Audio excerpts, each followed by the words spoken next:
A produção de uma areia de qualidade começa com a extração e pré-classificação, onde peneiras removem partículas maiores e resíduos.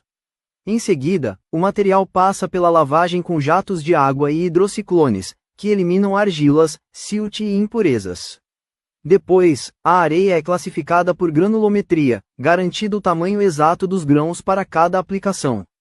O processo continua com o desaguamento, que reduz a umidade, e segue para a estocagem em silos ou pátios controlados.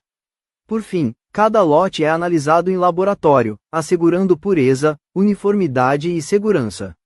O resultado é uma areia 100% quartzo, lavada, livre de impurezas e pronta para usos técnicos e recreativos.